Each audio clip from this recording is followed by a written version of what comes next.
We observe today not a victory of party, but a celebration of freedom, symbolizing an end as well as a beginning, signifying renewal as well as change. For I have sworn before you and Almighty God the same solemn oath our forebears prescribed nearly a century and 3/4 ago. The world is very different now, for man holds in his mortal hands the power to abolish all forms of human poverty and all forms of human life. And yet the same revolutionary beliefs for which our forebears fought are still at issue around the globe. The belief that the rights of man come not from the generosity of the state, but from the hand of God. We dare not forget today that we are the heirs of that first revolution. Let the word go forth from this time and place to friend and foe alike that the torch has been passed to a new generation of Americans born in this century, tempered by war, disciplined by a hard and bitter peace, proud of our ancient heritage, and unwilling to witness or permit the slow undoing of those human rights to which this nation has always been committed and to which we are committed today at home and around the world.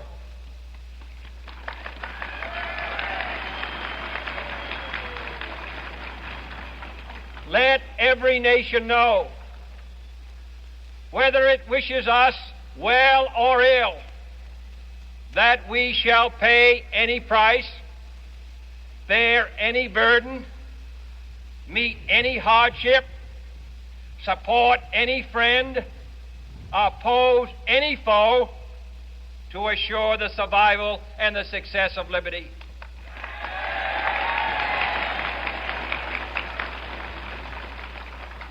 This much we pledge and more.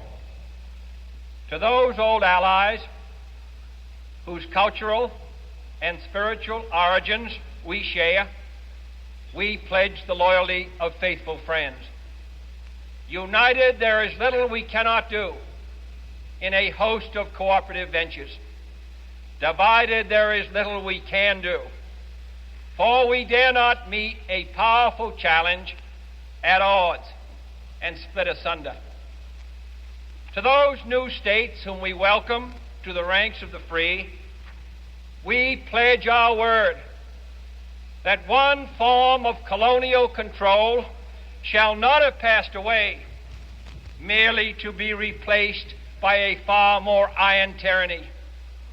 We shall not always expect to find them supporting our view, but we shall always hope to find them strongly supporting their own freedom, and to remember that in the past, those who foolishly sought power by riding the back of the tiger ended up inside.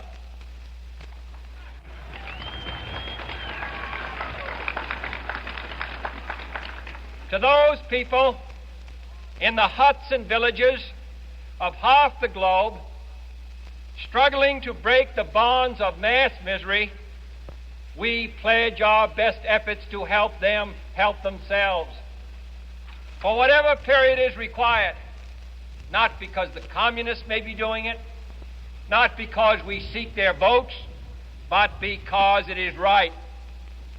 If a free society cannot help the many who are poor, it cannot save the few who are rich.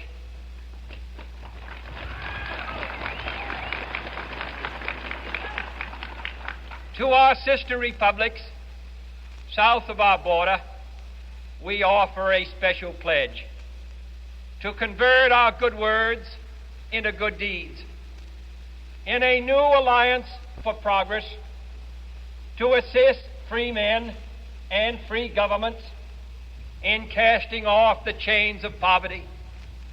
But this peaceful revolution of hope cannot become the prey of hostile powers. Let all our neighbors know that we shall join with them to oppose aggression or subversion anywhere in the Americas. And let every other power know that this hemisphere intends to remain the master of its own house.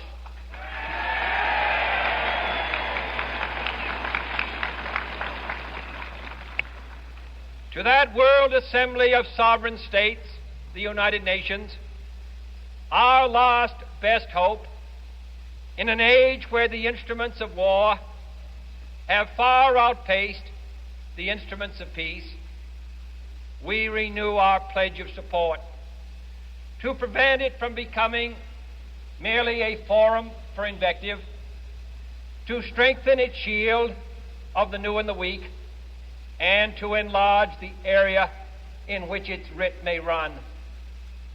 Finally, to those nations who would make themselves our adversary, we offer not a pledge, but a request that both sides begin anew the quest for peace. Before the dark powers of destruction, unleashed by science, engulf all humanity in planned or accidental self-destruction, we dare not tempt them with weakness, for only when our arms are sufficient beyond doubt can we be certain beyond doubt that they will never be employed. But neither can two great and powerful groups of nations take comfort from our present course, both sides overburdened by the cost of modern weapons, both rightly alarmed by the steady spread of the deadly atom, yet both racing to alter that uncertain balance of terror that stays the hand of mankind's final war.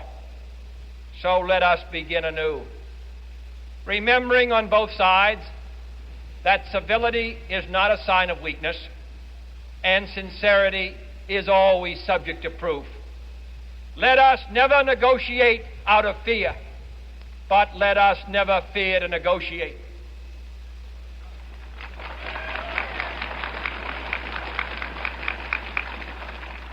Let both sides explore what problems unite us, instead of belaboring those problems which divide us. Let both sides, for the first time, formulate serious and precise proposals for the inspection and control of arms, and bring the absolute power to destroy other nations under the absolute control of all nations.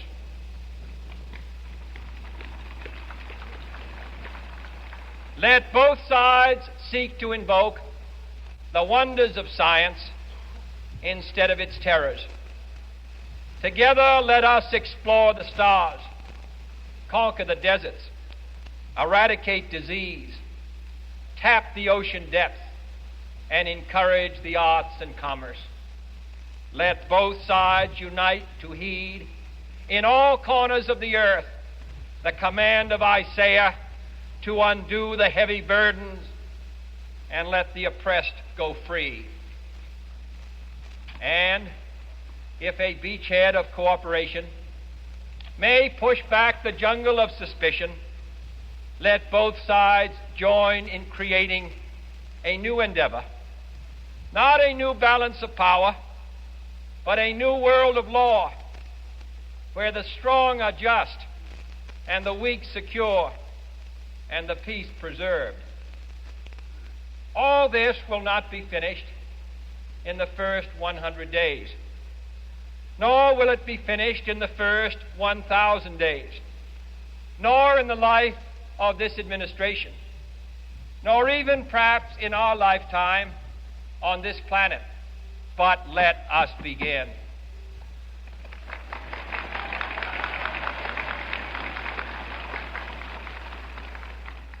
In your hands, my fellow citizens, more than mine, will rest the final success or failure of our course.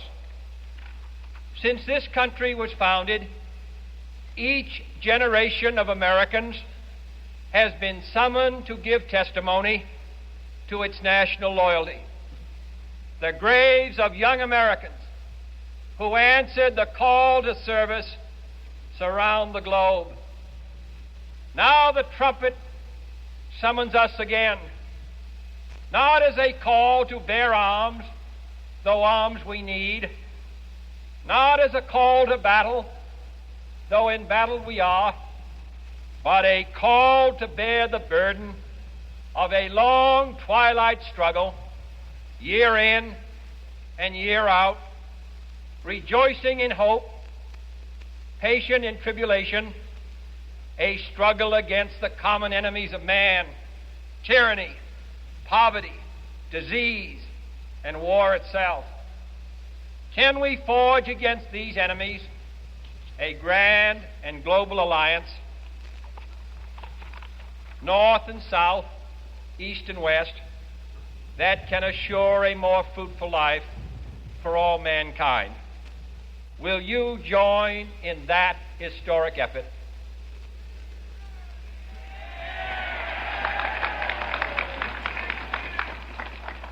In the long history of the world, only a few generations have been granted the role of defending freedom in its hour of maximum danger.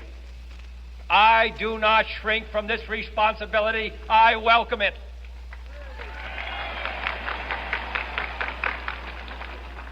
I do not believe that any of us would exchange places with any other people or any other generation. The energy, the faith, the devotion which we bring to this endeavor will light our country and all who serve it.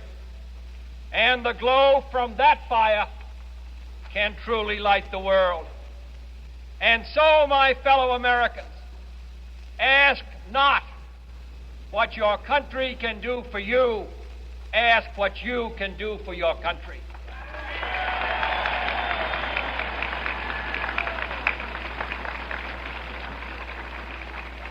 My fellow citizens of the world, ask not what America will do for you, but what together we can do for the freedom of man.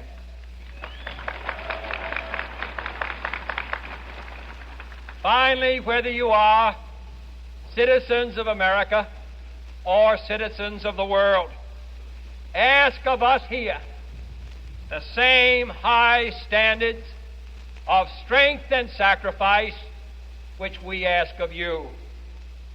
With a good conscience, our only sure reward, with history the final judge of our deeds, let us go forth to lead the land we love, asking His blessing and His help, but knowing that here on earth God's work must truly be our own.